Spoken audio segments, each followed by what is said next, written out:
मुझे नज़र मिलाकर बात करने की आदत है, मगर उस तरफ अंधेरा है। इनाम तो सबको मिला है, क्योंकि जज साहिबान के सामने वही भेजा गया जो सबसे अच्छा था, वो नहीं भेजा गया जो सबसे अच्छा नहीं था। बहुत इनाम मिले हैं, मगर जब भी अभी भी किसी पुरस्कार को छूता हूं तो हाथ कांप जाता है।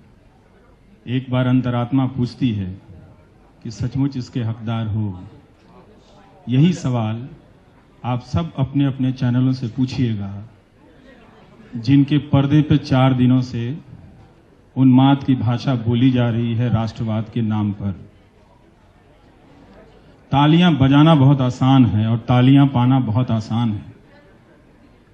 लोग हम सब भावनाओं में बह जाते हैं, मगर इस पेशे का उसूल यही है कि ना तो खुद भावनाओं में बहें और ना ही किसी को उकसाएं। आप सब जब यहां से जाएंगे तो अपने अपने ट्वीट को पढ़िएगा। मैं मज़ा खराब नहीं करना चाहता, मगर आप चैनल वालों ने सचमुच हिंदुस्तान का मज़ा खराब कर दिया है। जो भाषा है और जिस तरह से काम चल रहा है पिछले 5 साल में, आज न कल कोई 10 साल बाद जब YouTube के तहखाने में जाकर ढूंढेगा कि ये लोग क्या कर रहे थे, तब पता चलेगा कि कोई NDTV भी था जो भीड़ नहीं बन रहा था। बहुत शुक्रिया NDTV और NDTV की टीम, सुपर्णा, सोनिया, सुनील, बाबा, उमा, सौरभ बहुत नौजवान रिपोर्टर है, लेकिन उसे जिस स्टोरी के लिए आप लोगों ने पुरस्कार के लायक चुना है, उस स्टोरी ने उस धारा को बदल दी जो उन्माद जिसके जरिए पैदा करने की कोशिश की जा रही थी, और जिस उन्माद ने एक बेहतरीन ऑफिसर सुबोध कुमार सिंह की जान ली। तो हमारी जो ड्यूटी है वो यही है। ये ड्यूटी नहीं है कि मेरे दफ्तर के सामने आप बोर्ड लगा दें कि रवीश का टाइम खत्म हो गया।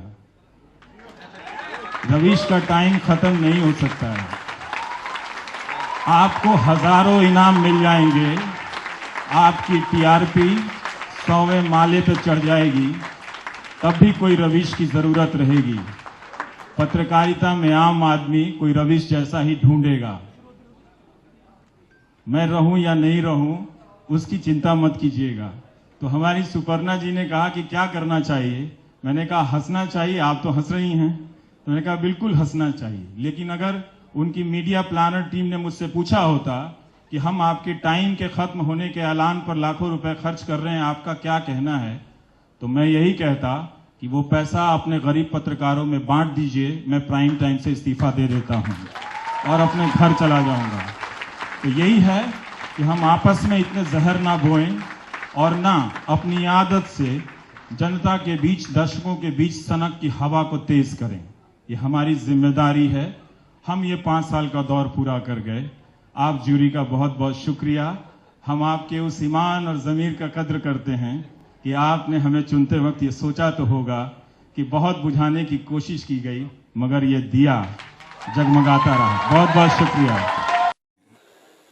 बहुत बातें कही गई कि अभी कुछ देर पहले काफ़ी कुछ कहा गया कि कभी देखना चाहिए मुड़कर कि हम क्या करते हैं। बिल्कुल देखना चाहिए मुड़ के हम क्या करते हैं, और सिर्फ 5 साल नहीं सोचना चाहिए, सिर्फ 10 साल नहीं सोचना चाहिए, सिर्फ 15 साल नहीं सोचना चाहिए।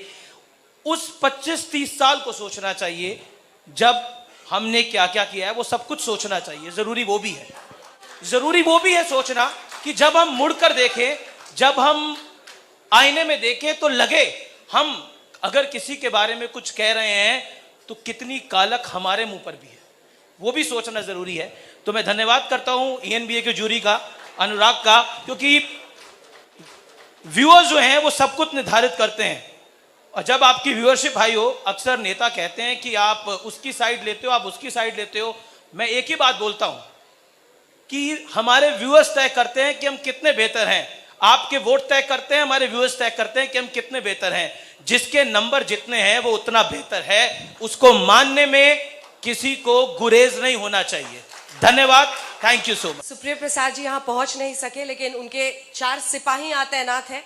सेनापति न्यूज रूम में तैनात है, क्योंकि आज की दिन इतनी बड़ी खबर है और उन्होंने ये चुना कि आज का दिन वो न्यूज रूम में बिताएंगे।